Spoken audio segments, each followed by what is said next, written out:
ये पप्पू यादव हमारे साथ लाइव मौजूद हैं, सीधे उनका रुख करते हैं।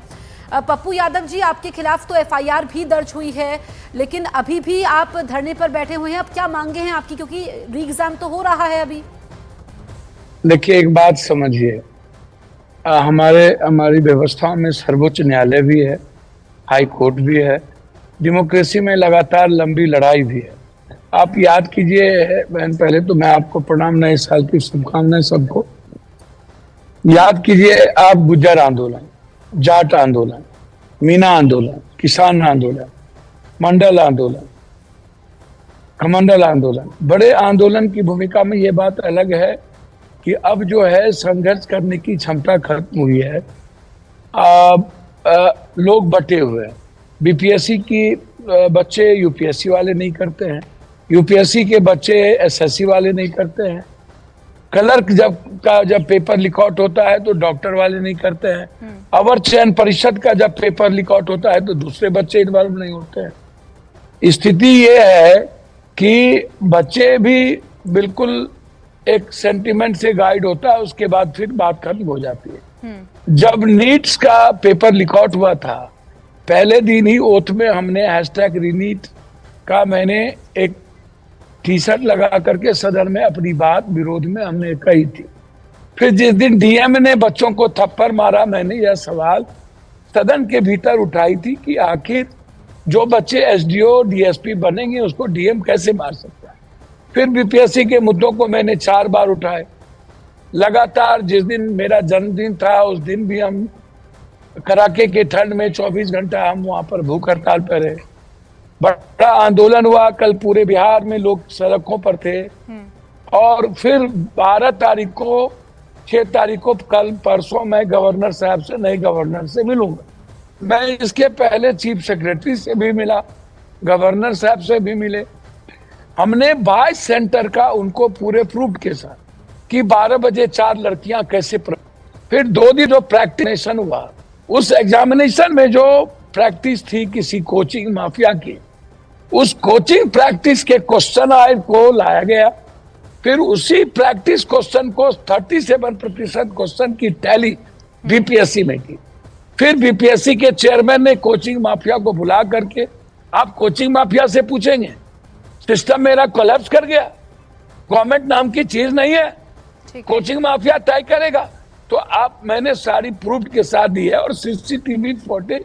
भाई इतने बाप करने की क्या जरूरत है जब 3,60,000 बच्चे, मैं बार बार कह रहा हूं कि नॉर्मलाइजेशन का जो मुद्दा है, हमारे बच्चों के पास तो अब नौकरी है नहीं, बैंकिंग और रेलवे की नौकरी गई, लगभग नौकरी प्राइवेट की ओर जा रहा है।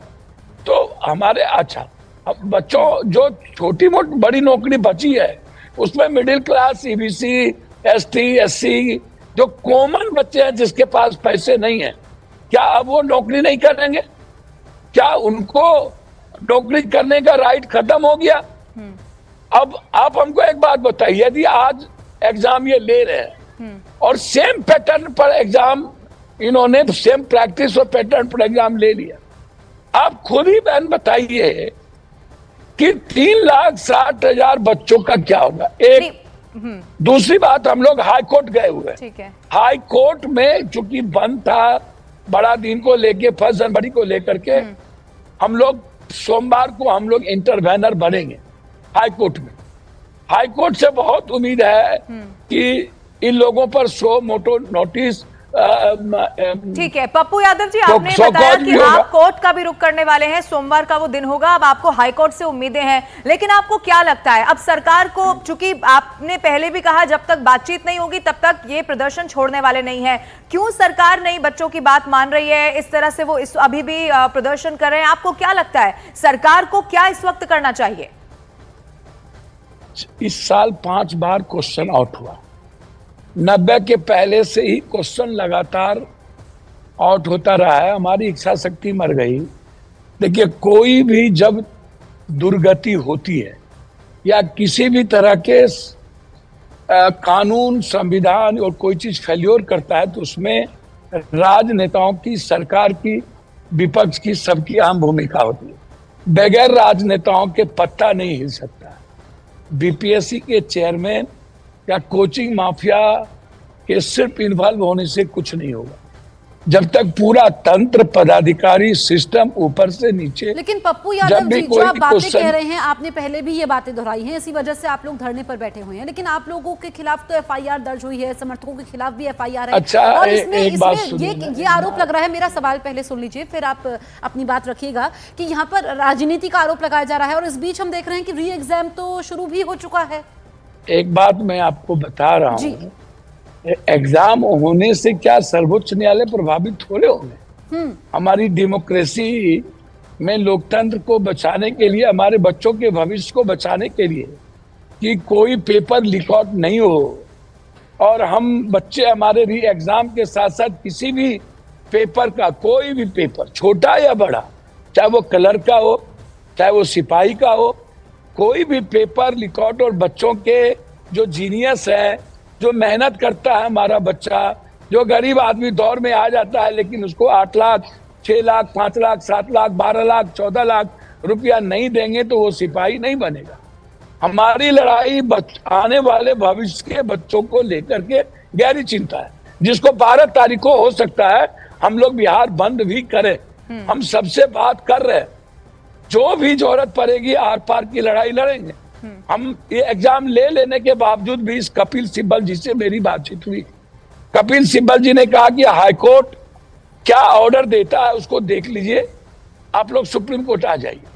बात रही कि सरकार कहती है राजनीति या सरकार, आप हमको एक बात बताओ, यूपीएससी में मुखर्जी नगर में बम और गोली चली थी, हिंदी सीसेट के मामले को लेकर अडवाणी जी के हाथ से हमने बिल फाड़ दिया था।